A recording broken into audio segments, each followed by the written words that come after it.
Hello friends, welcome to share trader Kannada. ಇವತ್ತು Paytm stock ಬಗ್ಗೆ ಮಾತಾಡ್ಕೊಳ್ಳೋಣ. ಪೇಟಿಎಮ್ ರಿಲೇಟೆಡ್ ಆಗಿ ಗೋಲ್ಡ್ಮ್ಯಾನ್ ಸ್ಯಾಕ್ಸ್ ಅವರು ಬೈ ರೇಟಿಂಗ್ ಕೊಡ್ತಾ ಸ್ಟಾಕ್ನ ಅವರು ಕನ್ವೆನ್ಷನಲ್ ಲಿಸ್ಟಲ್ಲಿ ಆ್ಯಡ್ ಮಾಡ್ಕೊತ ಸ್ಟಾಕ್ ರಿಲೇಟೆಡ್ ಆಗಿ ಟಾರ್ಗೆಟ್ನ 1100 ಹತ್ರ ಮೆನ್ಷನ್ ಮಾಡಿದ್ದಾರೆ. ಪ್ರೀವಿಯಸ್ ಕ್ಲೋಸಿಂಗ್ ಜೊತೆ ಕಂಪೇರ್ ಮಾಡಿದ್ರೆ ನಿಯರ್ಲಿ 40% ಹತ್ರ ಜಾಸ್ತಿ ಟಾರ್ಗೆಟ್ನ ಗೋಲ್ಡ್ಮ್ಯಾನ್ ಸ್ಯಾಕ್ಸ್ ಅವರು ಎಕ್ಸ್ಪೆಕ್ಟ್ ಮಾಡ್ತಿರೋ ಹತ್ರ ಹೇಳ್ತಿದ್ದಾರೆ. ಇದರ ಬ್ಯಾಕ್ ಇವ್ರು ಕೊಡ್ತಿರೋಂಥ ಲಾಜಿಕ್, ಇಂಟರ್ನೆಟ್ ಕವರೇಜು ಯೂನಿವರ್ಸ್ನಲ್ಲಿ ಅಟ್ರಾಕ್ಟಿವ್ ವ್ಯಾಲ್ಯೂಷನಲ್ಲಿ ಇರ್ತಾ ಕಂಪ್ಯಾಲಿಂಗ್ ಗ್ರೋತ್ ಸ್ಟೋರಿ ಮೀನ್ಸ್ ಸ್ವಲ್ಪ ಹೈ ಗ್ರೋತ್ ಇರೋವಂಥ ಸ್ಕೋಪ್ ಪೇಟಿಎಮ್ಗೆ ಇದೆ ಅಂತ.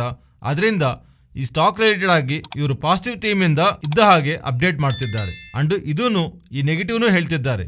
ಇವರು ರಿಲೇಟೆಡ್ ಆಗಿ 86% ಆಫ್ ಹೋಲ್ಡಿಂಗು ಲಾಕಿನ್ನಲ್ಲಿ ಪ್ರೆಸೆಂಟ್ ಇದೆ. ಅದು ನವಂಬರಲ್ಲಿ ಎಂಡ್ ಆಗುತ್ತೆ. ಔಟ್ಸ್ಟ್ಯಾಂಡಿಂಗ್ ಶೇರ್ಸ್ನಲ್ಲಿ ನಿಯರ್ಲಿ 86% ಲಾಕಿನ್ನಲ್ಲಿ ಇದೆ ಅಲ್ವಾ, ಆ ಲಾಕಿನ್ ನವಂಬರಲ್ಲಿ ಎಂಡ್ ಆಗುತ್ತೆ. ಅದನ್ನು ಈ ಸ್ಟಾಕ್ ರಿಲೇಟೆಡ್ ಆಗಿ ಓವರ್ ಹ್ಯಾಂಗು. ಸೊ ಯಾರಾದರೂ ಸೆಲ್ ಮಾಡಬೇಕಂತ ಅಂದ್ಕೊಂಡ್ರೆ ಆವಾಗ ಸೆಲ್ ಮಾಡ್ತಾರೋ, ಅದರಿಂದ ಆ ಸ್ಟಾಕ್ ರಿಲೇಟೆಡ್ ಆಗಿ ಓವರ್ ಹ್ಯಾಂಗ್ ಆಗಿ ಪ್ಲೇ ಆಗುತ್ತೆ. ಇದಲ್ಲದೆ ಪ್ರೆಸೆಂಟು ಟ್ರೇಡ್ ಆಗ್ತಿರೋಂಥ ವ್ಯಾಲ್ಯೂಷನಲ್ಲಿ ಪೇಟಿಎಮ್ನು ಅಟ್ರಾಕ್ಟಿವ್ ಆಗಿ ನೋಡ್ತಿರೋ ಹತ್ರ ಅಮೆರಿಕನ್ ಮಲ್ಟಿನ್ಯಾಷನಲ್ ಇನ್ವೆಸ್ಟ್ಮೆಂಟ್ ಬ್ಯಾಂಕ್ ಆಗಿರುವಂಥ ಗೋಲ್ಡ್ಮ್ಯಾನ್ ಸ್ಯಾಕ್ಸ್ ಅವರು ಅಪ್ಡೇಟ್ ಮಾಡ್ತಿದ್ದಾರೆ. ನೆಕ್ಸ್ಟು ಟಾಟಾ ಗ್ರೂಪ್ ರಿಲೇಟೆಡ್ ಆಗಿರೋ ಮೆಟಲ್ ಕಂಪ್ನೀಸ್ ಬಗ್ಗೆ ಮಾತಾಡ್ಕೊಳ್ಳೋಣ. ಟಾಟಾ ಸ್ಟೀಲ್ ಒಳಗೆ ಟೋಟಲಿ ಟಾಟಾ ಗ್ರೂಪ್ಗೆ ಸಂಬಂಧಿಸಿರುವ 7 ಮೆಟಲ್ ಕಂಪ್ನೀಸ್ ಹತ್ರ ಮರ್ಜರ್ ಆಗ್ತಿದೆ. ಅದರಲ್ಲಿ ಸ್ಟಾಕ್ ಮಾರ್ಕೆಟ್ ಅಲ್ಲಿ ಲಿಸ್ಟ್ ಆಗಿರುವಂತಹ 4 ಮೆಟಲ್ ಕಂಪ್ನೀಸ್ ರಿಲೇಟೆಡ್ ಆಗಿ ಮುಂಚೆ ಮಾತಾಡ್ಕೊಳ್ಳೋಣ. ಬಿಕಾಸ್ ಇಲ್ಲಿ ಕಾಣಿಸ್ತಿರೋಂಥ ಮೋಸ್ಟ್ ಆಫ್ ದಿ ಸ್ಟಾಕ್ಸ್ ಎಲ್ಲಾನು ಇಂಟ್ರಾಡೇ ಸೆಷನ್ ಅಲ್ಲಿ ಜಾಸ್ತಿ ಫಾಲ್ ಕಾಣಿಸಿದೆ. ಫಸ್ಟ್ ಇರೋಂಥ ಡೇಟಾ ನ್ಯೂಸ್ ಅಪ್ಡೇಟ್ಸ್ ಮಾತಾಡ್ಕೊಳ್ಳೋಣ. ಅದಾದ್ಮೇಲೆ ಇದರ ಫಾಲ್ ರಿಲೇಟೆಡ್ ಆಗಿ ಮಾತಾಡ್ಕೊಳ್ಳೋಣ. ಫಸ್ಟ್ ಡೇಟಾನ ಮಾತಾಡ್ಕೊಳ್ಳೋಣ. ಟಾಟಾ ಗ್ರೂಪ್ಗೆ ಸಂಬಂಧಿಸಿರುವ ಟಾಟಾ ಸ್ಟೀಲ್ ಅವರು ಅಪ್ಡೇಟ್ ಮಾಡ್ತಿರೋದು ಸ್ಟಾಕ್ ಮಾರ್ಕೆಟ್ ಅಲ್ಲಿ ಲಿಸ್ಟ್ ಆದ ಈ ಕಂಪನೀಸ್ನ ಅಂಡ್ ಈ ಟೋಟಲಿ ನೋಡಿದ್ರೆ 7 ಮೆಟಲ್ ಕಂಪನೀಸ್ ಅಂಡರಲ್ಲಿ ಟಾಟಾ ಗ್ರೂಪ್ ಅಲ್ಲಿ ಇರುವಂತವು ಕಂಪ್ಲೀಟ್ ಟಾಟಾ ಸ್ಟೀಲ್ ಒಳಗಡೆ ಮರ್ಜರ್ ಆಗತ್ತೆ ಅಂತ ಸ್ಟಾಕ್ ಮಾರ್ಕೆಟ್ ಲಿಸ್ಟ್ ಆಗಿರುವಂತ ಕಂಪನೀಸ್ ಆಗಿದ್ರಿಂದ tin plate, Tata metallic, Tata Steel long and TRF ಈ ಸ್ಟಾಕ್ಸ್ ಟಾಟಾ ಸ್ಟೀಲ್ ಒಳಗಡೆ ಮರ್ಜರ್ ಆಗ್ತಾ ಇದ್ರೆ ಈ ಪರ್ಟಿಕ್ಯುಲರ್ ಸ್ಟಾಕ್ಸ್ ಫರ್ದರ್ ಆಗಿ ಕಮಿಂಗ್ ಡೇಸ್ ಅಲ್ಲಿ ಸ್ಟಾಕ್ ಮಾರ್ಕೆಟ್ ಅಲ್ಲಿ ಕಾಣಿಸಲ್ಲ. ಆದ್ರೆ ನಾವು ಇವು ಕಾಣಿಸಿಲ್ಲ ಅಂದ್ರೆ ಇವು ಹೋಲ್ಡ್ ಮಾಡೋರು ಹೇಗೆ ಸೆಲ್ ಮಾಡಬೇಕು? ಅದರ ರಿಲೇಟೆಡ್ ಆಗಿ ಟ್ರಾನ್ಸಾಕ್ಷನ್ ಮಾಡಬೇಕಂದ್ರೆ ಯಾವುದಾದ್ರೂ ಒಂದು ಕಂಪನಿನ ಇನ್ನೊಂದು ಕಂಪನಿಯಲ್ಲಿ ಮರ್ಜರ್ ಮಾಡ್ತಾ ಇದ್ರೆ ಆ ಎಕ್ಸಿಸ್ಟಿಂಗ್ ಆಗಿರೋಂಥ ಕಂಪನಿ ರಿಲೇಟೆಡ್ ಆಗಿ ಯಾರಾದರೂ ಶೇರ್ಸ್ ಹೋಲ್ಡ್ ಮಾಡ್ತಿರ್ತಾರಲ್ವ, ಅವ್ರಿಗೆ ಮರ್ಜ್ ಆಗ್ತಿರೋಂಥ ಕಂಪನಿ ಒಳಗೆ ಫೈನಾನ್ಷಿಯಲ್ ಅಲ್ಲಿ ನಿಮಗೆ ಕಾಣಿಸೋಂಥ ಸ್ಟಾಕ್ ಮಾರ್ಕೆಟ್ ಇರುವಂಥ ಕಂಪನಿಯಲ್ಲಿ ನಮಗೆ ಶೇರ್ಸ್ ಕೊಡ್ತಾರೆ. ಆ ಥರ ಟಿನ್ ಪ್ಲೇಟ್ನಲ್ಲಿ 10 ಸ್ಟಾಕ್ಸ್ ಹೋಲ್ಡ್ ಮಾಡ್ತಿದ್ರೆ 33 ಸ್ಟಾಕ್ಸು, ಟಾಟಾ ಮೆಟಾಲಿಕ್ನಲ್ಲಿ 10 ಹೋಲ್ಡ್ ಮಾಡ್ತಿದ್ರೆ 79, ಟಾಟಾ ಸ್ಟೀಲ್ ಲಾಂಗ್ನಲ್ಲಿ 10 ಹೋಲ್ಡ್ ಮಾಡ್ತಿದ್ರೆ 67 ಅಂಡ್ TRFನಲ್ಲಿ 10 ಸ್ಟಾಕ್ಸ್ ಹೋಲ್ಡ್ ಮಾಡ್ತಿದ್ರೆ 17. ಈ ಸ್ವ್ಯಾಪ್ ರೇಷಿಯೋ ಇಂದ ಶೇರ್ಸ್ ಅಲಾಟ್ ಮಾಡ್ತಿರೋ ಹತ್ರ ಅಪ್ಡೇಟ್ ಮಾಡಿದ್ದಾರೆ. ಈಗ ಟ್ರೇಡ್ ಆಗ್ತಿರೋಂಥ ಸ್ಟಾಕ್ ಪ್ರೈಸು ಅಂಡ್ ಈ ಥರ ಮರ್ಜರ್ ರೇಷಿಯೋನ ನಾವು ನೋಡ್ತಾ ಇದ್ರೆ ಕ್ಯಾಲ್ಕುಲೇಟ್ ಮಾಡಿದ್ರೆ TRF and Tata Steel long products related ಆಗಿ ಯಾರಾದರೂ ಶೇರ್ಸ್ ಹೋಲ್ಡ್ ಮಾಡ್ತಿರ್ತಾರಲ್ಲ ಅವ್ರಿಗೆ ನೆಗೆಟಿವ್. ಪರ್ಟಿಕ್ಯುಲರ್ಲಿ TRF ರಿಲೇಟೆಡ್ ಆಗಿ ಆದರೆ ಪ್ರೆಸೆಂಟು ಟ್ರೇಡ್ ಆಗ್ತಿರೋಂಥ ಪ್ರೈಸಿಂದ 50% ಡಿಸ್ಕೌಂಟಲ್ಲಿ ಮರ್ಜರ್ ನಡೀತಿರೋ ಹತ್ರ ಅಂಡ್ ರೀಸೆಂಟ್ ಆಗಿನೂ TRF ರಿಲೇಟೆಡ್ ಆಗಿ 6 ಡೇಸ್ನಲ್ಲಿ 100% ಬೆಳೆದಿರೋ ಸ್ಟಾಕ್ ಅನ್ನೋ ಥರ ನ್ಯೂಸ್ ಪ್ಲಾಟ್ಫಾರ್ಮ್ಸಲ್ಲಿ ಡೇಟಾ ಕಾಣಿಸ್ತಾ ಇದೆ ಅಲ್ವಾ. ಪರ್ಟಿಕ್ಯುಲರ್ಲಿ ಒನ್ ಡೈರೆಕ್ಷನಲ್ಲಿ ರ್ಯಾಲಿ ಆಗ್ತಾ ಅಪ್ಪರ್ ಸರ್ಕ್ಯೂಟ್ಗೆ ಹೋಗ್ತಿರೋಂಥ ಸ್ಟಾಕ್ಸಲ್ಲಿ ಬಿಗಿನರ್ಸ್ ಎಂಟರ್ ಆದಾಗ ರಿಸ್ಕ್ ರಿವಾರ್ಡ್ನ ಯೋಚನೆ ಮಾಡಿ ಎಂಟರ್ ಆಗಬೇಕನ್ನೋ ಥರ ರೀಸೆಂಟಾಗಿ ಮಾಡಿರೋಂಥ ವೀಡಿಯೋದಲ್ಲಿ ನಾವು ಮಾತಾಡ್ಕೊಂಡಿದ್ದೀವಿ. ಈಗ ಬರ್ತಿರೋಂಥ ಸ್ವ್ಯಾಪ್ ರೇಷಿಯೋ ನೋಡ್ತಾ ಇದ್ರೆ TRF ರಿಲೇಟೆಡ್ ಆಗಿ 50% ಡಿಸ್ಕೌಂಟ್ನಲ್ಲಿ ಮರ್ಜರ್ ನಡ್ತಿರೋ ಥರ ಅದು ಓಕೆ. ಆದರೆ ಟಿನ್ ಪ್ಲೇಟ್ ಸ್ಟಾಕ್ ಆದರೂ ಟಾಟಾ ಮೆಟಾಲಿಕ್ ಕಂಡು ಮೋಸ್ಟ್ ಆಫ್ ದಿ ಸ್ಟಾಕ್ಸ್ ಏನಕ್ಕೆ ಇಂಟ್ರಾಡೇ ಸೆಷನ್ ಅಲ್ಲಿ ಫಾಲ್ ಕಾಣಿಸಿದೆ? ಯೂಶಲ್ ಆಗಿ ಯಾರಾದರೂ ಪರ್ಟಿಕ್ಯುಲರ್ಲಿ ಒಂದು ಕಂಪನಿಯಲ್ಲಿ ಇನ್ವೆಸ್ಟ್ ಮಾಡಿದಾಗ ಆ ಕಂಪನಿಗೆ ಸಂಬಂಧಿಸಿರುವ ಬಿಸ್ನೆಸ್ ರಿಲೇಟೆಡ್ ಆಗಿ ಪಾಸಿಟಿವ್ ಆಗಿದ್ದು ಕಂಪನಿಯಲ್ಲಿ ಇನ್ವೆಸ್ಟ್ ಮಾಡ್ತಾ ಇರ್ತಾರೆ. Let's say Tata Steel long product Tata Metaliks particularly previously big iron related ಆಗಿರುವಂಥ ಇವರು ನೆಕ್ಸ್ಟ್ ಡಕ್ಟೈಲ್ ಐರನ್ ರಿಲೇಟೆಡ್ ಆಗಿರೋ ಬಿಸ್ನೆಸ್ ಅಲ್ಲಿ ಇವರು ಎಂಟರ್ ಆಗಿದ್ದಾರೆ, which is high margin accretive business. ಆ ಸೆಗ್ಮೆಂಟಲ್ಲಿ ಇವರು ಫರ್ದರ್ ಆಗಿ ಮಾರ್ಜಿನ್ ಚೆನ್ನಾಗೇ ಇರುತ್ತೆ. ಅದರಿಂದ ವ್ಯಾಲ್ಯೂಷನ್ಸನ್ನು ಟಾಟಾ ಮೆಟಾಲಿಕ್ಗೆ ಟಾಟಾ ಸ್ಟೀಲ್ಗಂದ್ರೂ ಸ್ವಲ್ಪ ಬೆಟರ್ ಆಗಿ ಇರುತ್ತೆ. ಈ ಥರ ಇಂಡಿವಿಜುವಲ್ ಬಿಸ್ನೆಸ್ ನೋಡಿ ಎಂಟರ್ ಆಗಿರೋ ಅವರು ಈಗ ಇದು ಟಾಟಾ ಸ್ಟೀಲ್ನಲ್ಲಿ ಮರ್ಜರ್ ಆಗ್ತಾ ಇದ್ರೆ ಬರೋವು ಟಾಟಾ ಸ್ಟೀಲ್ ಸ್ಟಾಕ್ಸ್. ಅದರಿಂದ ಅದು ಕಂಪ್ಲೀಟ್ ಆಗಿ ಥೀಮ್ ಅನ್ನೋದು ಚೇಂಜ್ ಆಗೋಗುತ್ತೆ. ಕಂಪನಿನಲ್ಲಿ ಇನ್ವೆಸ್ಟ್ ಮಾಡಿರೋಂಥ ಥೀಮ್ ಅನ್ನೋದು ಚೇಂಜ್ ಆಗೋಗುತ್ತೆ. ಅದರಿಂದ ಯಾರಾದರೂ ಇಂಡಿವಿಜುವಲ್ ಬಿಸ್ನೆಸ್ ನೋಡಿ ಇನ್ವೆಸ್ಟ್ ಮಾಡಿದ್ರೆ ಈಗ ಅವೆಲ್ಲಾನು ಟಾಟಾ ಸ್ಟೀಲಲ್ಲಿ ಸೇರ್ಕೊತಾ ಇದ್ರೆ ಥೀಮ್ ಅನ್ನೋದು ಚೇಂಜ್ ಆಗ್ತಾ ಇರೋದು ಕಾರಣವಾಗಿ ಎಕ್ಸಿಟ್ ಆಗ್ಬೇಕಂತ ಅನ್ಕೊಂಡವ್ರು ಸ್ವಲ್ಪ ಜನ ಇರ್ತಾರೆ. And particularly TRF and Tata Steel long products related ಆಗಿ ಸಿಗ್ನಿಫಿಕೆಂಟ್ ಡಿಸ್ಕೌಂಟ್ನಲ್ಲಿ ಈ ಮರ್ಜರ್ ಕಾಣಿಸ್ತಾ ಇದೆ. ಅದರಿಂದ ಸ್ಟಾಕ್ಸ್ ರಿಲೇಟೆಡ್ ಆಗಿ ಇವತ್ತು ಇಂಟ್ರಾಡೇ ಸೆಷನಲ್ಲಿ ಫಾಲ್ ಕಾಣಿಸಿದೆ. ಅಗೈನ್ ಹೇಳ್ತಿದ್ದೀನಿ, TRF ರಿಲೇಟೆಡ್ ಆಗಿ ಈಗ ಕಂಪ್ಲೀಟ್ ಆಗಿ ನಮ್ಗೆ ಈ ಥರ ಸ್ವಾಪ್ ರೇಷಿಯೋ ಅರ್ಥ ಆಗಿದೆ ಅಲ್ವಾ. ಇದು ಅಪ್ಕಮಿಂಗ್ ಡೇಸ್ ಅಲ್ಲಿ ಇಲ್ಲಿರುವಂತ ಪ್ರೈಸ್ ಇಂದ ನಿಯರ್ಲಿ 40-50% ಕರೆಕ್ಟ್ ಆಗ್ತಾ ಇದ್ರೆ ನಾವು ಜ್ಞಾಪಕ ಇಟ್ಕೋಬೇಕಾಗಿರೋದು ಈ ಮರ್ಜರ್ ರೇಷಿಯೋ ಪ್ರಕಾರ ಆ ಡಿಸ್ಕೌಂಟ್ ನಲ್ಲಿ ನಾವು ಬೈ ಮಾಡಿದ್ರೆ ವ್ಯಾಲ್ಯೂನೂ ಇರಲ್ಲ. ಬಿಕಾಸ್ ಫರ್ದರ್ ಆಗಿ ಇವನ್ 50% ಡಿಸ್ಕೌಂಟ್ ಅಲ್ಲಿ ಬಿದ್ರೂ ಅವರು ಅಪ್ಕಮಿಂಗ್ ಟೈಮ್ಸ್ ಅಲ್ಲಿ ಕೊಡೋದು ಅಂತೂ ಫಾರ್ ಎವ್ರಿ 17 TRF ಶೇರ್ಸ್ಗೆ 10 ಟಾಟಾ ಸ್ಟೀಲ್ ಸ್ಟಾಕ್ಸ್ ಮಾತ್ರನೇ. So that Tata Metaliks and tin plates related ಆಗಿ ಯಾವ ಥೀಮ್ ನಲ್ಲಿ ಆದ್ರೆ ಇನ್ವೆಸ್ಟ್ಮೆಂಟ್ ಮಾಡಿರ್ತಾರಲ್ಲ, ಈಗ ಆ ಥೀಮ್ ಅಂತೂ ಕಂಪ್ಲೀಟ್ ಆಗಿ ಡಿಸ್ಟರ್ಬ್ ಆಗ್ತಿದೆ. ಟಾಟಾ ಸ್ಟೀಲ್ ರಿಲೇಟೆಡ್ ಆಗಿ ಮರ್ಜರ್ ನಡೆದ್ರೆ ಅದರಿಂದ ಇಂಡಿವಿಜುವಲ್ ಆಗಿ ಅದರಲ್ಲಿ ಗ್ರೋತ್ ಅನ್ಕೊಂಡು ಯಾರಾದ್ರೂ ಬಿಸಿನೆಸ್ ಸ್ಟಡಿ ಮಾಡಿ ಇನ್ವೆಸ್ಟ್ ಮಾಡಿರ್ತಾರಲ್ಲ, ನಿಮಗೆ ಟಾಟಾ ಸ್ಟೀಲ್ ಇಂಡಿವಿಜುವಲ್ ಆಗಿ ಒಂದು ಕಮಾಂಡಿ ಪ್ಲೇ ನಿಮಗೆ ಇಷ್ಟ ಆಗಿಲ್ಲ ಅಂದ್ರೆ exit call would be better option ಆಗತ್ತೆ. ಈ ಮರ್ಜರ್ ಮಾಡ್ತಿರೋದು ಬ್ಯಾಕ್ ಕಂಪನಿ ಹೇಳ್ತಿರೋ ಲಾಜಿಕ್ ಈ ತರ ಇಂಡಿವಿಜುವಲ್ ಆಗಿ ಕಂಪನೀಸ್ ಇರೋ ಕಾರಣವಾಗಿ ಒಂದೊಂದು ಕಂಪನಿ ರಿಲೇಟೆಡ್ ಆಗಿ ಆಪರೇಷನ್ಸ್ ಎಕ್ಸ್ಪೆನ್ಸಿವ್ ಆಗಿ ಅಂಡ್ ಪರ್ಟಿಕ್ಯುಲರ್ಲಿ ಸ್ವಲ್ಪ companies like Tata Steel long products, started metabolic ಇವರು ಐರನ್ ಓರ್ ರಿಲೇಟೆಡ್ ಆಗಿ 20% ಅಬೋವ್ ಹತ್ರ ರಾಯಲ್ಟಿನ ಟಾಟಾ ಸ್ಟೀಲ್ ಅವ್ರಿಗೆ ಪೇ ಮಾಡಬೇಕಾಗಿದೆ.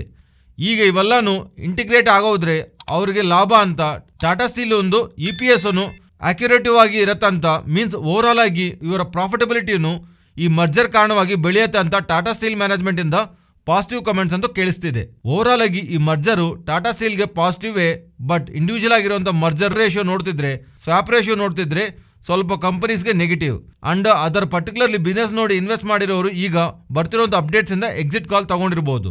ಅದರಿಂದ ಬಿಕಾಸ್ ಚಿಕ್ಕ ಚಿಕ್ಕ ಕಂಪನೀಸ್ ಎಲ್ಲಾನು ದೊಡ್ಡ ಕಂಪನಿನಲ್ಲಿ ಕಂಬೈನ್ ಆದಾಗ ದೊಡ್ಡ ಕಂಪನಿ ಶೇರ್ಸ್ ಎಕ್ಸಿಸ್ಟಿಂಗ್ ಆಗಿ ಹೋಲ್ಡ್ ಮಾಡಿರೋರಿಗೆ ಬಂದ್ರೆ ಅದು ಕಂಪ್ಲೀಟ್ ಆಗಿ ಇನ್ವೆಸ್ಟ್ ಮಾಡಿರೋಂಥ ಥೀಮ್ಗೆ ಅಗೇನೆಸ್ಟ್ ಆಗತ್ತೆ.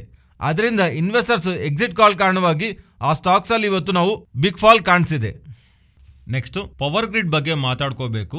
ಇಂಟ್ರಾಡೇ ಸೆಷನ್ ಅಲ್ಲಿ ನಿಯರ್ ಟು 10% ಹತ್ರ ಪವರ್ ಗ್ರಿಡ್ ನಲ್ಲಿ ಫಾಲ್ ಕಾಣಿಸಿದೆ.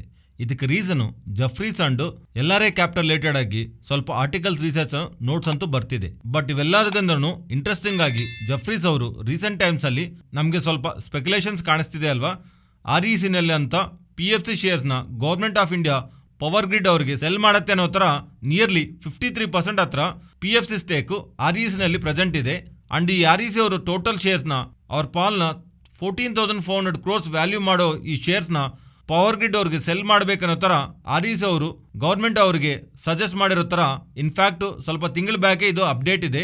ಇದರ ರಿಲೇಟೆಡ್ ಆಗಿ ಜಫ್ರೀಸ್ ಅವರು ಇದನ್ನು ಮೆನ್ಷನ್ ಮಾಡ್ತಾ, if in case REC ನಲ್ಲಿರುವಂತ PFC shares ನ ಪವರ್ ಗ್ರಿಡ್ ಅವರು ತಗೊಂಡ್ರೆ ಅದು ನಿಯರ್ ಟರ್ಮ್ ನಲ್ಲಿ ಪವರ್ ಗ್ರಿಡ್ ರಿಲೇಟೆಡ್ ಆಗಿ EPS ನ 3-5% ಹತ್ರ ಡೌನ್ ಸೈಡ್ ಗೆ ಇಂಪ್ಯಾಕ್ಟ್ ಮಾಡುತ್ತೆ ಅಂತ. ಇಫ್ ಒನ್ಸ್ ಗೌರ್ಮೆಂಟ್ ಏನಾದ್ರು ಆ ಶೇರ್ಸ್ ನ ಪವರ್ ಗ್ರಿಡ್ ಗೆ ಸೆಲ್ ಮಾಡಿದ್ರೆ ಪವರ್ ಗ್ರಿಡ್ ನ ಮಾರ್ಕೆಟ್ ಡೌನ್ ಸೈಡ್ ಗೆ ರೆವಲ್ಯೂಟ್ ಮಾಡ್ತಾ ಮೀನ್ಸ್ ಪ್ರೆಸೆಂಟ್ ಇರೋ ವ್ಯಾಲ್ಯೂಯೇಷನ್ ಇಂದ ಡೌನ್ ಸೈಡ್ ಗೆ ತಗೊಂಡ್ಬರ್ತಾ ಇವನ್ ಆತರ ತಗೊಂತಿರುವಂತ ಕಾರಣವಾಗಿ ಅಪ್ಕಮಿಂಗ್ ಟೈಮ್ಸ್ ಅಲ್ಲಿ ಡಿವಿಡೆಂಡ್ ಪವರ್ ಗ್ರಿಡ್ ಅವರು ಜಾಸ್ತಿ ಪೇ ಮಾಡೋಕ್ಕಾಗಲ್ಲ. ಅದರಿಂದ ಡಿವಿಡೆಂಡ್ ಥೀಮೂನು ಪವರ್ ಗ್ರಿಡ್ ನಲ್ಲಿ ಮಿಸ್ ಆಗತ್ತೆ. ಆ ತರ ನಡೀತಾ ಇದ್ರೆ ರೇಟಿಂಗ್ ಇಂದ ಪವರ್ ಗ್ರಿಡ್ ಸ್ಟಾಕ್ ಇಂಪ್ಯಾಕ್ಟ್ ಆಗತ್ತೆ ಅಂತ ಜಫ್ರೀಸ್ ಅವರು ಇವೆಲ್ಲ ಮೆನ್ಷನ್ ಮಾಡ್ತಾ ಸ್ಟಾಕ್ ಟಾರ್ಗೆಟ್ ಪ್ರೈಸು 216 ಆಗಿ ಇಟ್ಟಿದ್ದಾರೆ. ಬಟ್ ಇದು ಒಂದು ವೇಳೆ ನಡೆದರೆ ಅದು ಶಾರ್ಟ್ ಟರ್ಮ್ ನಲ್ಲಿ ನೆಗೆಟಿವ್ ಇಂಪ್ಯಾಕ್ಟ್ ಮಾಡುತ್ತೆ ಅಂತ ಅವರು ಸ್ಟೇಟ್ಮೆಂಟ್ ಮಾಡ್ತಾ ಇರೋದು. ಇಲ್ಲಿ ಥೀಮ್ ಎಲ್ಲಾನು ಗೌರ್ಮೆಂಟ್ ಅವರ ಶೇರ್ನ REC ಇರುವಂತ 53% ಹತ್ರ PFC ಶೇರ್ನ ಮೀನ್ಸ್ ಈ ಪವರ್ ಫೈನಾನ್ಷಿಯಲ್ ಕಾರ್ಪೊರೇಷನ್ ಶೇರ್ನ ಪವರ್ ಗ್ರಿಡ್ ಅವ್ರಿಗೆ ಸೆಲ್ ಮಾಡಿದ್ರೆ ಪವರ್ ಗ್ರಿಡ್ ಅವರು ನಿಯರ್ಲಿ 14,500 crores ಹತ್ರ REC ಅವ್ರಿಗೆ ಪೇ ಮಾಡಬೇಕಾಗತ್ತೆ. ಆ ಥರ ಖರ್ಚು ಮಾಡ್ತಿರೋಂಥ ಅದರ ರಿಲೇಟೆಡ್ ಆಗಿ ಇವರು ಫರ್ದರ್ ಆಗಿ EPS ಬಿಸ್ನೆಸ್ನು ಜಾಸ್ತಿ ಮಾಡ್ಕೊಳ್ಳೋಕ್ಕೂ ಆಗಲ್ಲ. ಅದರಿಂದ ಮಾರ್ಕೆಟ್ ಅದನ್ನು ನೆಗೆಟಿವ್ ಆಗಿ ನೋಡ್ತಾ ರೇಟಿಂಗ್ ಮಾಡ್ತಿರೋ ಅನ್ನೋದು ಶಾರ್ಟ್ ಟರ್ಮ್ ನಲ್ಲಿ ನೆಗೆಟಿವ್ ಆಗಿ ನೋಡ್ತಿರೋ ಥರ ಸ್ಟೇಟ್ಮೆಂಟ್ಸ್ ಇಂದ ಸ್ಟಾಕ್ ಇವತ್ತು ಫಾಲ್ ಆಗ್ತಿದೆ. ಬಟ್ ಫ್ರೆಂಡ್ಸ್, ಈ ಥರ ನಡೆಯುತ್ತಂತ ಸ್ಪೆಕ್ಯುಲೇಷನ್ಸ್ ಯಾವಾಗ್ಲಿಂದನೂ ಇದೆ ಮಾರ್ಕೆಟ್ನಲ್ಲಿ. ಬಟ್ ಇದರ ರಿಲೇಟೆಡ್ ಆಗಿ ಜಫ್ರೀಸ್ ಅವರು ಈಗ ಸ್ವಲ್ಪ ಸ್ಟ್ರೆಸ್ ಮಾಡ್ತಾ ಒಂದು ವೇಳೆ ಇದು ನಡೆದರೆ ಈ ಥರ ಇಂಪ್ಯಾಕ್ಟ್ ಇರುತ್ತಂತ ಅವರು ನಂಬರ್ ಜೊತೆಗೆ ಹೇಳ್ತಾ ಇರೋದ್ರಿಂದ ಸ್ಟಾಕ್ ವ್ಯಾಲ್ಯೂಷನ್ ನಮ್ಗೆ ಇವತ್ತು ಅಡ್ಜಸ್ಟ್ಮೆಂಟ್ ಕಾಣಿಸಿದೆ. ನೆಕ್ಸ್ಟ್ M&M ಫೈನಾನ್ಷಿಯಲ್ ಸರ್ವಿಸಸ್ ಬಗ್ಗೆ ಮಾತಾಡ್ಕೋಬೇಕು. ಇಲ್ಲಿಂದ ತುಂಬ ಡೇಸ್ ಇನ್ ದ ಬ್ಯಾಕ್ ಯಾವ ಥೀಮ್ನಾದ್ರೆ ಗಮನಿಸ್ತಾ ಇದೀವಲ್ಲ, ಲೋನ್ಸ್ ತಗೊಂಡಿರೋ ಅವ್ರನ್ನ ಕಾಲ್ ಮಾಡಿ ಆದ್ರೂ ಇವನ್ ಪರ್ಸನಲ್ ಆಗಿ ಆ ಪರ್ಸನ್ಸ್ ಬಂದು ಹರಾಸ್ ಮಾಡ್ತಿದ್ದಾರಲ್ವಾ, ಲೋನ್ಸ್ ತಗೊಂಡಿರೋರ್ನ ತೊಂದರೆ ಮಾಡ್ತಾ ಲೋನ್ಸ್ನ ರಿಕವರಿ ಮಾಡೋದಕ್ಕೆ ಪ್ರಯತ್ನ ಮಾಡ್ತಾ ಇರ್ತಾರಲ್ವಾ, ಅದೂ ಏಜೆಂಟ್ಸ್ ಥರ ಪ್ರಯತ್ನ ಮಾಡ್ತಿರೋ ಥರ ರಿಯಾಲಿಟಿಯಲ್ಲಿ ನಡ್ತಿರೋದೂ ಅದೇ. ಬಟ್ ಮೀಡಿಯಾನಲ್ಲಿನೂ ಡಿಫ್ರೆಂಟ್ ಆಗಿ ಸ್ಟೋರೀಸ್ ಜಾಸ್ತಿ ಬರ್ತಿರೋ ಕಾರಣವಾಗಿ ಮೇ ಬಿ ಇದು ರಿಲೇಟೆಡ್ ಆಗಿ M&M ಫೈನಾನ್ಷಿಯಲ್ ಸರ್ವಿಸಸ್ಗೆ ಅಗೇನೆಸ್ಟ್ ಆಗಿ RBIಗೆ ಒಂದು ಕಂಪ್ಲೇಂಟ್ ಹೋದಂಗಿದೆ. RBI ಅವರು M&M ಅವರು ಫೈನಾನ್ಷಿಯಲ್ ಅವ್ರ ಜೊತೆ ನೀವು ಥರ್ಡ್ ಪಾರ್ಟಿ ಏಜೆಂಟ್ಸ್ನ ಯೂಸ್ ಮಾಡದೆ ನಿಮ್ಮ ಲೋನ್ಸ್ನ ರಿಕವರಿ ಮಾಡ್ಕೊಳ್ಳಿ, ಪೊಸಿಷನ್ಸ್ ಆರ್ ರೀಪೊಸಿಷನ್ಸ್ ಲೈಕ್ ಯಾರಾದರೂ ವೆಹಿಕಲ್ಸ್ಗೋಸ್ಕರ ಆದರೂ ಲೋನ್ಸ್ ತಗೊಂಡಿದ್ರೆ ಅವರು ಆನ್ ಟೈಮ್ ಅಲ್ಲಿ ಕಟ್ಟಿಲ್ಲ ಅಂದ್ರೆ ಆ ವೆಹಿಕಲ್ಸ್ ನ ರಿಕವರ್ ಮಾಡ್ಕೊಳ್ಳೋ ಪ್ರಯತ್ನದಲ್ಲಿ ಇತರ ರಿಕವರಿಗಾದ್ರೂ ರೀಪೊಸಿಷನ್ಗಾದ್ರೂ ಇವೆರಡನ್ನು ನೀವು ಥರ್ಡ್ ಪಾರ್ಟಿ ಏಜೆಂಟ್ಸ್ ನ ಯೂಸ್ ಮಾಡಬೇಡಿ ಅಂತ ನೀವು ಮಾಡ್ಬೇಕನ್ಕೊಂಡ್ರೆ ನಿಮ್ಮ ಓನ್ ಎಂಪ್ಲಾಯ್ಸ್ ಮೂಲಕ ಮಾಡ್ಕೊಳ್ಳಿ. ಆದ್ರೆ ಥರ್ಡ್ ಪಾರ್ಟಿ ಏಜೆಂಟ್ಸ್ ಗೆ ಕೊಟ್ಟು ರಿಕವರಿ ಆ ರೀಪೊಸಿಷನ್ ಮಾಡಬೇಡಿ ಅನ್ನೋ ತರ RBI ಅವರು ಸ್ಟೇಟ್ಮೆಂಟ್ಸ್ ಕೊಡ್ತಾ ಇರೋದು ಸ್ಟಾಕ್ ರಿಲೇಟೆಡ್ ಆಗಿ ಒಂದು ಬಿಗ್ ನೆಗೆಟಿವ್ ಆಗಿ ಪ್ಲೇ ಆಗಿದೆ. ಅಂಡ್ M&M ಫೈನಾನ್ಸ್ ಅವರು ಹೇಳ್ತಿರೋದು ಇವರು ಮಂತ್ಲಿ ಯೂಶುವಲ್ ಆಗಿ employees and third party agencies use ಮಾಡಿ 4,000 to 5,000 ವೆಹಿಕಲ್ಸ್ ಹತ್ರ ರಿಕವರಿ ಮಾಡ್ತಾ ಇದ್ರೆ ಈಗ RBI ಅವರು ಮಾಡಿರುವಂತ ಸ್ಟೇಟ್ಮೆಂಟ್ಸ್ ಇಂದ ಮೀನ್ಸ್ ಥರ್ಡ್ ಪಾರ್ಟಿ ಅವರು ಯೂಸ್ ಮಾಡಬಾರ್ದು ಅಂತ ಹೇಳ್ತಿದಾರಲ್ವಾ, ಅದರಿಂದ ಇದು 3,000 to 4,000 ವೆಹಿಕಲ್ಸ್ ರಿಕವರಿಗೆ ಫಾಲ್ ಆಗತ್ತೆ ಅಂತ ಟೆಂಪರರಿ ಆಗಿ ಡೌನ್ ಆಗತ್ತೆ. ಬಟ್ ಇದು ಫೈನಾನ್ಷಿಯಲ್ ಸ್ಟೆಬಿಲಿಟಿಗೆ ಒಂದು ಬಿಗ್ ಇಂಪ್ಯಾಕ್ಟ್ ತೋರಿಸಲ್ಲ ಅನ್ನೋ ತರ M&M ಫೈನಾನ್ಷಿಯಲ್ ಅವರು ಅಪ್ಡೇಟ್ ಮಾಡ್ತಿದ್ದಾರೆ. ಅಂಡ್ ಇದರ ರಿಲೇಟೆಡ್ ಆಗಿ ಇನ್ನು ಸ್ವಲ್ಪ NBFC ರಿಲೇಟೆಡ್ ಆಗಿನೂ ಇಂಪ್ಯಾಕ್ಟ್ ಕಾಣಿಸಿದೆ.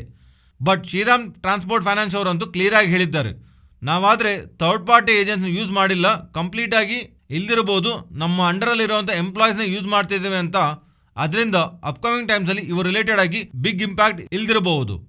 ವೆರಾಸ್ ಚೋಳಮಂಡಲಂ ಇನ್ವೆಸ್ಟ್ಮೆಂಟ್ ಅವ್ರು ಹೇಳ್ತಿರೋದು ನಮ್ಮ ಹತ್ರ 13,000 ಹತ್ರ ಇನ್ನೋಸ್ ಎಂಪ್ಲಾಯೀಸ್ ಇದ್ದಾರೆ, ಮೀನ್ಸ್ ಅವ್ರ ಅಂಡರ್ಲಿರುವಂತ 13,000 ಹತ್ರ ಎಂಪ್ಲಾಯೀಸ್ ಇದ್ದಾರೆ. ವೆರಾಸ್ 1,500 ಹತ್ರನೇ ನಾವು ಏಜೆಂಟ್ಸ್ ನ ಯೂಸ್ ಮಾಡ್ತಿದ್ವಿ, ಅದನ್ನು ತುಂಬಾ ಕಮ್ಮಿ ಪೋರ್ಷನ್ ಆಗ್ತಿರೋ ಕಾರಣವಾಗಿ compared with Shriram transport finance 1,500 agents ಅವರು ರಿಕವರಿ ಅಂತ ಹೇಳಿದಿರೋ ಕಾರಣವಾಗಿ ಈ ಸ್ಟಾಕ್ ನಲ್ಲಿ ಸ್ವಲ್ಪ ಜಾಸ್ತಿ ಫಾಲ್ ಕಾಣಿಸಿದೆ. ಬಟ್ ಓವರ್ ಆಲ್ ಆಗಿ ಬಿಗ್ ಇಂಪ್ಯಾಕ್ಟ್ ಅಂತೂ M&M ಫೈನಾನ್ಷಿಯಲ್ ಸರ್ವಿಸ್ ನಲ್ಲಿ ಕಾಣಿಸ್ತಾ ಇದೆ. ಅಂಡ್ ಈ ತರ RBI ಅವರು ಈ ಡಿಸಿಷನ್ ತಗೊಳ್ಳೋದಕ್ಕೆ ಒಂದು ರೀಸನ್ ಇದೆ. ಇವರು ಥರ್ಡ್ ಪಾರ್ಟಿ ಏಜೆಂಟ್ಸ್ ನ ಯೂಸ್ ಮಾಡಿ ಲೈಕ್ ಟೀಮ್ ಲೀಸ್ ಈ ಥರ್ಡ್ ಪಾರ್ಟಿ ಏಜೆಂಟ್ ಸರ್ವಿಸ್ ಒಂದು ಪ್ರೊವೈಡ್ ಮಾಡ್ತಾ ಇರ್ತಾರೆ. ಸೊ ಅಂಡರ್ ದ ಈ ಟೀಮ್ ಲೀಸ್ ಇರುವಂಥ ಎಂಪ್ಲಾಯೀಸ್ M&M ಫೈನಾನ್ಸ್ ರಿಲೇಟೆಡ್ ಆಗಿ ಲೋನ್ಸ್ ಅನ್ನು ರಿಕವರಿ ಮಾಡೋ ಪ್ರಾಸೆಸ್ ನಲ್ಲಿ ಒಂದು ಪ್ರೆಗ್ನೆಂಟ್ ಲೇಡಿ ಸತ್ತೋಗಿರೋ ತರ ಈ ತರ ಟೀಮ್ ಲೀಸ್ ಅಂಡರ್ ಇರುವಂತ ಒಂದು ಎಂಪ್ಲಾಯಿ M&M ಅವ್ರ ಫೈನಾನ್ಸ್ ಅವರು ಆಸ್ ಎ ಏಜೆಂಟ್ ಆಗಿ ತಗೊಂಡು ಅವ್ರ ಲೋನ್ ರಿಕವರಿ ಮಾಡಿಕೊಂಡು ಪ್ರಾಸೆಸ್ ನಲ್ಲಿ ಒಬ್ಬರು ಈ ತರ ಅನ್ಯಾಯವಾಗಿ ಸತ್ತೋಗಿರೋ ತರ. ಅದರಿಂದ RBI ಅವರು ಇಮಿಡಿಯೇಟ್ಲಿ M&M ಫೈನಾನ್ಷಿಯಲ್ ರಿಲೇಟೆಡ್ ಆಗಿ ಈ ಥರ ಆ್ಯಕ್ಷನ್ಸ್ ಇಮಿಡಿಯೇಟ್ಲಿ ಸ್ಟಾಪ್ ಮಾಡಬೇಕಂತ ಸ್ಟೇಟ್ಮೆಂಟ್ ಮಾಡಿದ್ದಾರೆ. ಬಟ್ ಈ ಥರ ಮಾಡ್ತಿರೋಂಥ ಸ್ಟೇಟ್ಮೆಂಟ್ಸ್ ಇದು ಟೆಂಪರರಿ ಆಗಿ ಮಾಡ್ತಿರೋಂಥ ರಿಸ್ಟ್ರಿಕ್ಷನ್ಸಾ ಅಥವಾ ಇದು ಎಂಟೈರ್ ಫೈನಾನ್ಷಿಯಲ್ ಸೆಕ್ಟರ್ಗೆ ಇಂಪ್ಯಾಕ್ಟ್ ಆಗುತ್ತಾ? ಲೈಕ್ ಬ್ಯಾಂಕ್ಸ್ ಆದರೂ NBFC ಇವೆಲ್ಲರನ್ನು ಥರ್ಡ್ ಪಾರ್ಟಿ ಏಜೆಂಟ್ಸ್ ಯೂಸ್ ಮಾಡಬಾರ್ದು ಅಂತ ರಿಸ್ಟ್ರಿಕ್ಷನ್ಸ್ ಏನಾದರೂ ತೊಗೊಂಬರ್ತಿದ್ರೆ the most of the banks and NBFC related ಆಗಿ ಇಂಪ್ಯಾಕ್ಟ್ ಆಗುತ್ತೆ. ಮೇ ಬಿ ಈ ರೀಸನ್ ಇಂದಾನೆ ಇವತ್ತು ಎಂಟೈರ್ ಫೈನಾನ್ಷಿಯಲ್ ಪ್ಯಾಕ್ ಎಲ್ಲಾನು ಸ್ವಲ್ಪ ಸೆಲ್ಲಿಂಗ್ ಪ್ರೆಷರ್ ಜಾಸ್ತಿ ಇದೆ. ರುಪಿ ವೀಕ್ ಆಗಿರೋದು ಇದೇ ಬಿಗ್ ಇಂಪ್ಯಾಕ್ಟ್ ಬ್ಯಾಂಕ್ಸ್ ರಿಲೇಟೆಡ್ ಆಗಿ. ಇದರ ಜೊತೆಗೆ ಈ ತರ ಬರ್ತಿರುವಂತ RBI statements may be further ಆಗಿ ಎಂಟೈರ್ ಸೆಕ್ಟರ್ ರಿಲೇಟೆಡ್ ಆಗಿ ಯಾವ್ದಾದ್ರು ರೆಗ್ಯುಲೇಷನ್ ಬರುತ್ತೆ ಅನ್ನೋ ಕನ್ಸರ್ನ್ ಇಂದಾನು ಮಾರ್ಕೆಟ್ ಅಲ್ಲಿ ಸ್ಪೆಕ್ಯುಲೇಷನ್ಸ್ ರನ್ ಆಗ್ತಿದೆ. ಇದು ಫ್ರೆಂಡ್ಸ್ ಇವತ್ತಿನ ವಿಡಿಯೋ. ಈ ವಿಡಿಯೋನಲ್ಲಿ ನಾವು ಶೇರ್ ಮಾಡಿರುವಂಥ ಕಂಟೆಂಟ್ ವ್ಯಾಲ್ಯೂಬಲ್ ಆಗಿದ್ದರೆ ತಪ್ಪದೇ ನಮ್ಮ ಚಾನಲ್ನ ಸಬ್ಸ್ಕ್ರೈಬ್ ಆಗಿ ಅಂಡ್ ಬೆಲೈಕಾನ್ ಕ್ಲಿಕ್ ಮಾಡಿ ಆಲ್ ನೋಟಿಫಿಕೇಶನ್ಸ್ ಆಕ್ಟಿವೇಟ್ ಮಾಡ್ಕೊಳ್ಳಿ. ಈ ಡೇಟಾ ನಿಮ್ಮ ಫ್ರೆಂಡ್ಸ್ ಆ್ಯಂಡ್ ಫ್ಯಾಮಿಲಿ ಮೆಂಬರ್ಸ್ಗೆ ಯೂಸ್ ಆಗುತ್ತೆ ಅಂದರೆ ಶೇರ್ ಮಾಡೋದಕ್ಕೆ ಪ್ರಯತ್ನ ಮಾಡಿ. Thank you.